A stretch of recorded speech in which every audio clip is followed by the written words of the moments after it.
Welcome to our deep dive on Arista Networks. Today, we'll be using information from their company website, Wikipedia, and financial analysis sites like Zacks and Stock Analysis. To try to figure out if this stock is a good fit for your portfolio. Exactly.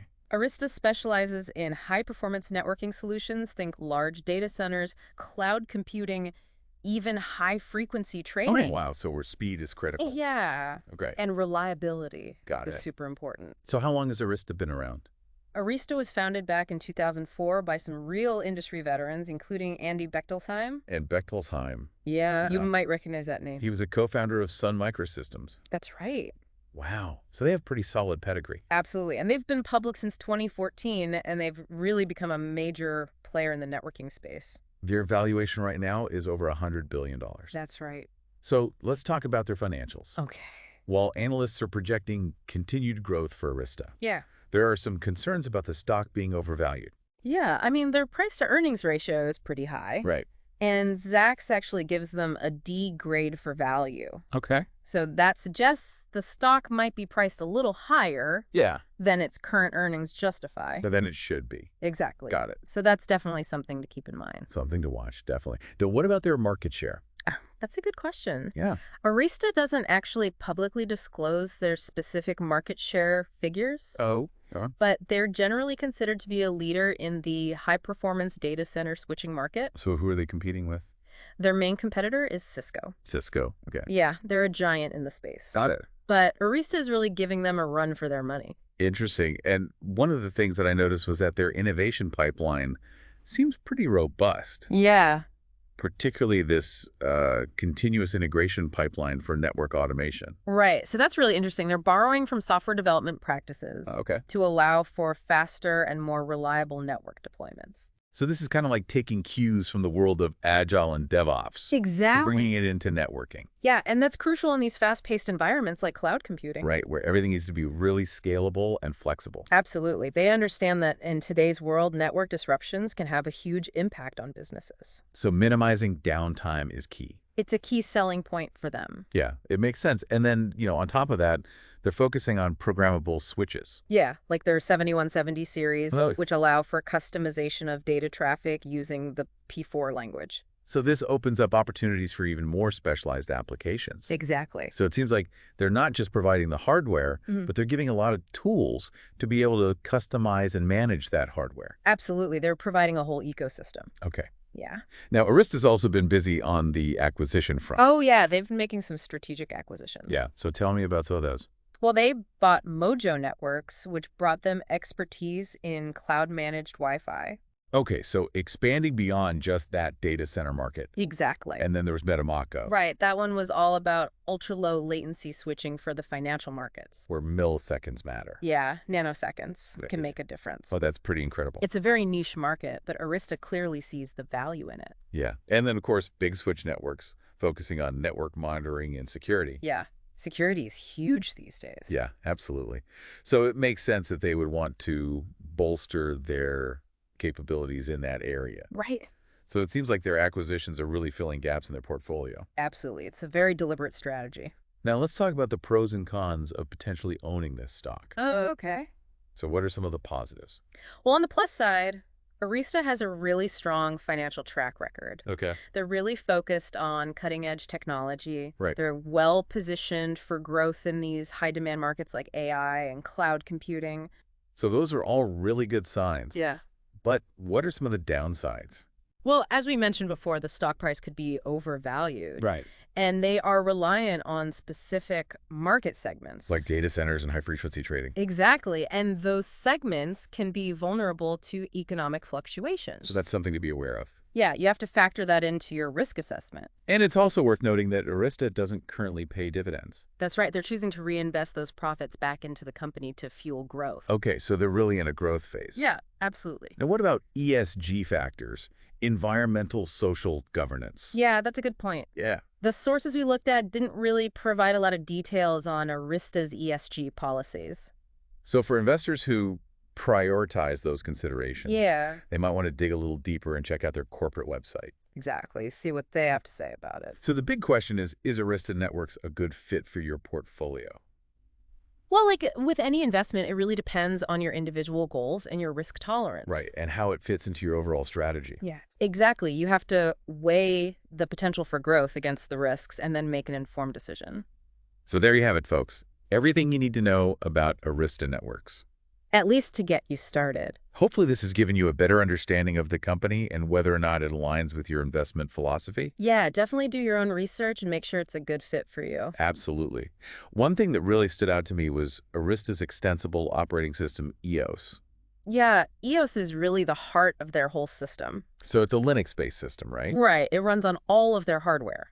Now, why did they choose Linux as the foundation for EOS? Well, I think it was a pretty strategic move. Okay, how so? Well, Linux is open source, right? Okay. So that gives them a lot of flexibility and it allows for faster development. So it's not like they're starting from scratch. They're building on top of something that's already very robust.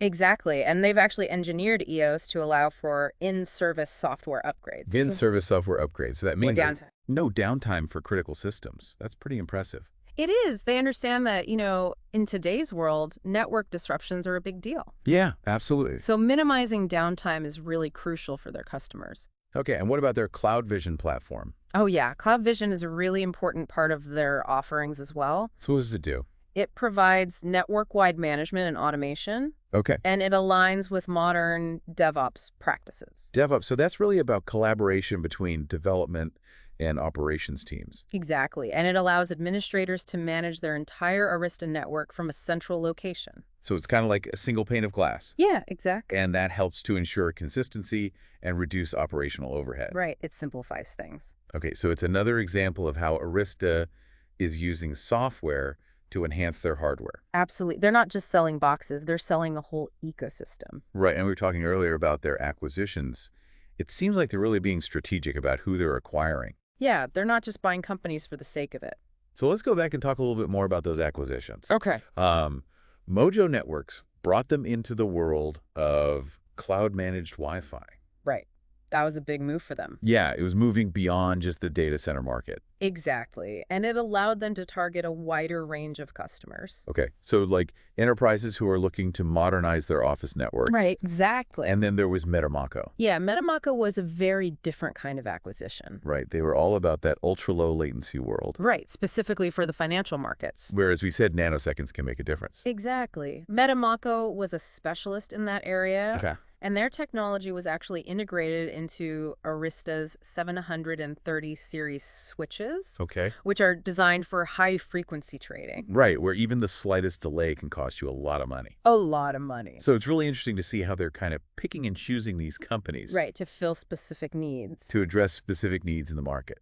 And then we have Big Switch Networks. Right. They brought in expertise in network monitoring and security. Which, as we all know, is incredibly important these days. Absolutely. And Big Switch's technology gives Arista that comprehensive network visibility. And threat detection. Yeah, so they can see what's happening on the network and they can identify potential threats. And of course, we can't forget about Awake Security. Right. They were all about AI-driven network security. So that's really taking things to the next level. It is. They're using artificial intelligence to analyze network traffic and identify threats that traditional security tools might miss. So it's really clear that Arista is committed to staying ahead of the curve. Absolutely. They're not just reacting to trends, they're anticipating them. Now, we've talked a lot about the positive aspects of Arista, Yeah. but we also have to consider the risks. Right. Every investment has risks. So what are some of the potential downsides here? Well, the first one is competition. Okay. The networking space is very competitive. And while Arista is a leader in the high-performer segment, Right. they're going up against some really big players. Like Cisco. Exactly. Yeah. Cisco is a giant, and they have a lot of resources. Okay, so that's definitely something to keep in mind. Right. And then there's the issue of valuation.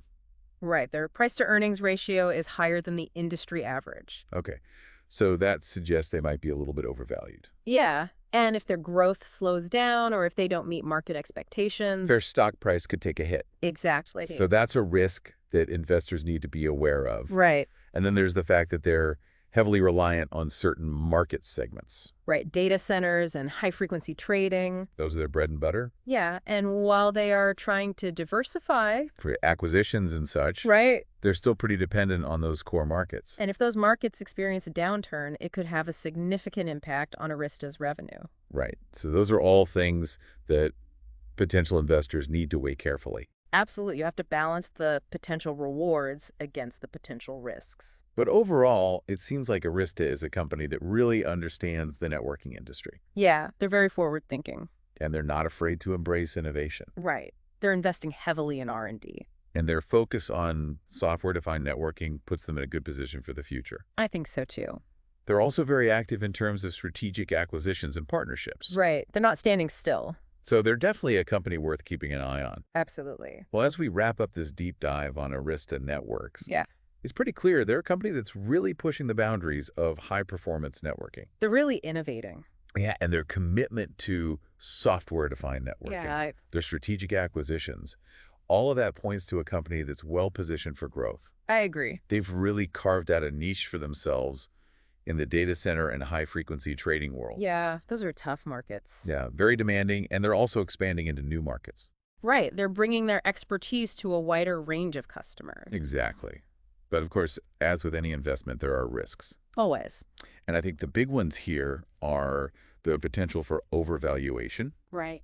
and their reliance on certain market segments. Yeah, those are definitely factors to consider. So potential investors really need to do their homework, Absolutely. understand their own investment goals and their risk tolerance. And make sure that Arista aligns with our overall strategy. Exactly. Now, if you want to learn more about Arista Networks, Yeah. a good place to start is their company website Absolutely. They have a ton of information there. about their products, their solutions, investor relations, all that good stuff. Yeah, it's a great resource. And if you enjoyed this deep dive and you want to learn more about other companies, Yeah. be sure to subscribe to our YouTube channel. We'd love to have you. We're always doing these deep dives on different companies and industries. Trying to give you the insights you need to make informed investment decisions. So leave a comment below. Let us know what stocks you'd like us to cover in the future. Yeah, we're always looking for new ideas. Thanks for joining us for this deep dive on Arista Networks. Yeah, it was great having you. Until next time.